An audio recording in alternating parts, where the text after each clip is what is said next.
Jadi satu cabang itu memecah jadi beberapa cabang ya teman-teman ya. Dan ini membentuk satu gerombolan cabang ini teman-teman ya. Nah ini tidak jangan sampai nanti untuk perantingannya tercampur dengan ini ya teman-teman.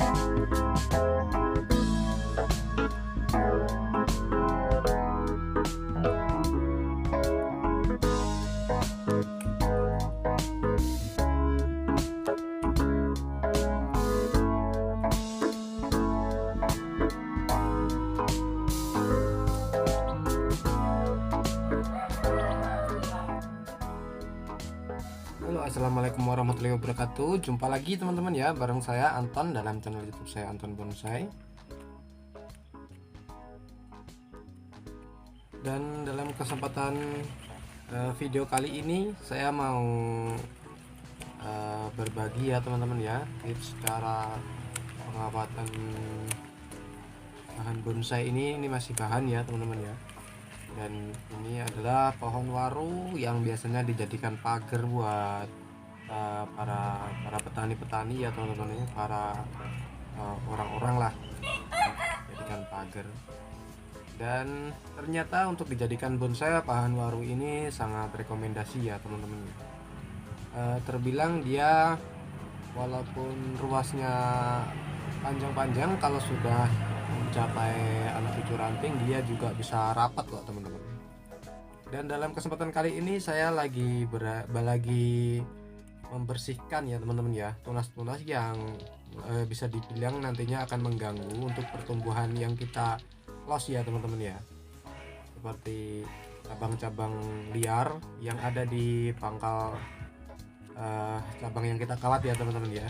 Untuk waru sangat rawan sekali tumbuh tunas di bagian pangkal-pangkal seperti ini.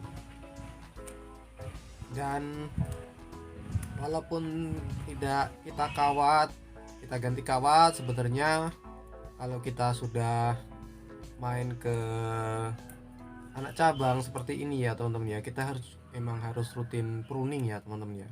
Untuk waru jangan takut untuk pertumbuhannya macet kalau kita pruning ya teman-teman ya.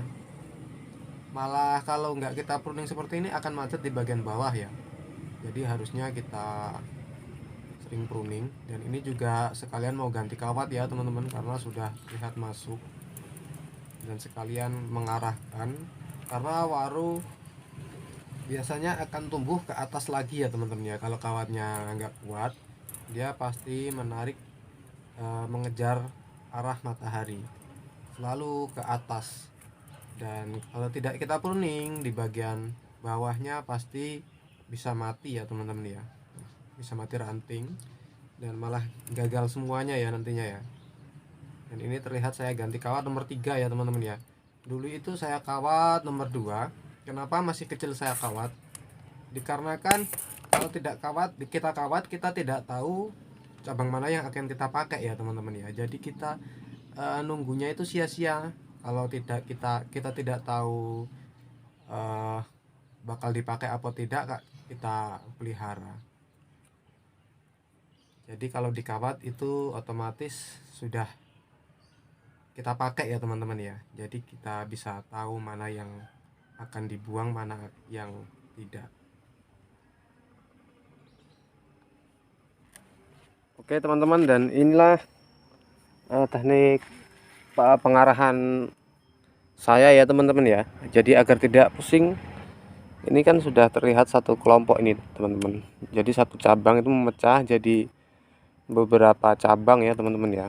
Dan ini membentuk satu gerombolan cabang ini teman-teman ya. Nah ini tidak jangan sampai nanti untuk perantingannya tercampur dengan ini ya teman-teman ya. Jadi kita bisa buka untuk ruang dimensinya. Satu cabang mempunyai kelompok tersendiri ya teman-teman ya. Seperti ini.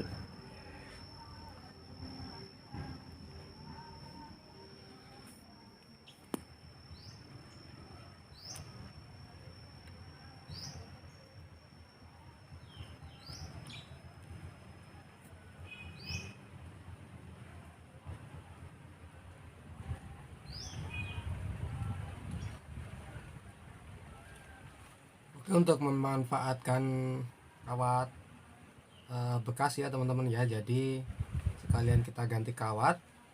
Kawat yang kita lepas bisa kita manfaatkan untuk mengawat cabang-cabang yang belum besar ya teman-teman, yang masih ukuran kawat nomor 2 seperti ini contohnya ya teman-teman ya. Ini pertumbuhannya kalah untuk bagian atas, jadi bagian bawah melambat dia ya teman-teman ya. Caranya ya seperti ini, rutin sekali untuk pruning ya teman-teman ya. Kalau bisa sekitar 2 bulan sekali itu kita pruning ya. Kita pruning, rutin pruning. Untuk di pruning tidak mempengaruhi untuk perkembangannya teman-teman. Jadi harus sering kita pruning. Dan ini saya lagi mengarahkan ya teman-teman ya. Jadi untuk pengarahannya, setiap satu cabang mempunyai kelompok-kelompok masing-masing ya teman-teman ya. Jadi agar tidak ruwet, dan pohon ini nantinya akan mempunyai beberapa mahkota ya teman-teman ya. Satu di bagian kiri, itu di bagian kiri lurus batang atas satu mahkota, dan depannya lagi ada semi mahkota, dan paling bawah lagi ada mahkota. Dan pohon ini rencananya akan saya buatkan akar gantung ya teman-teman ya. Untuk di bagian slantingnya di bawah ini akan saya jadikan akar gantung. Dan ini untuk pengawatan di bagian belakang. Karena seperti di awal tadi, kalau tidak kita kawat ulang, biasanya kawat itu akan kalah dan ke atas ya teman-teman ya. Pertumbuhannya akan ke atas. Jadi untuk waru seperti itu emang kelemahannya.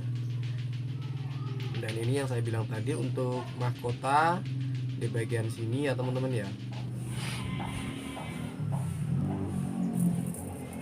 Dan inilah hasilnya ya teman-teman ya. Kita tinggal nunggu pembesaran cabang lagi. Ini mungkin kita los lagi, kita pruning lagi, kita los lagi, baru kita copot kawat ya teman-teman ya. Kalau perlu kita ganti kawat yang lebih besar lagi nggak apa-apa. Kawat nomor 3 kita double jadi 2, double 2 kawat ya teman-teman ya. Kalau kawat nomor 4 biasanya kebesaran. Dan untuk perantingannya juga sedikit saya sesuaikan untuk cabangnya ya teman-teman, untuk batangnya, karena batang utama itu berkilok. Jadi untuk rantingnya juga alangkah bagusnya dilapet. Oke teman-teman ya, mungkin videonya segitu saja dari saya. Semoga bermanfaat ataupun menghibur lah ya teman-teman ya. Dan jangan lupa tekan subscribe-nya buat dukung channel ini agar tetap berlanjut dan menghibur ya teman-teman ya. Oke, assalamualaikum warahmatullahi wabarakatuh.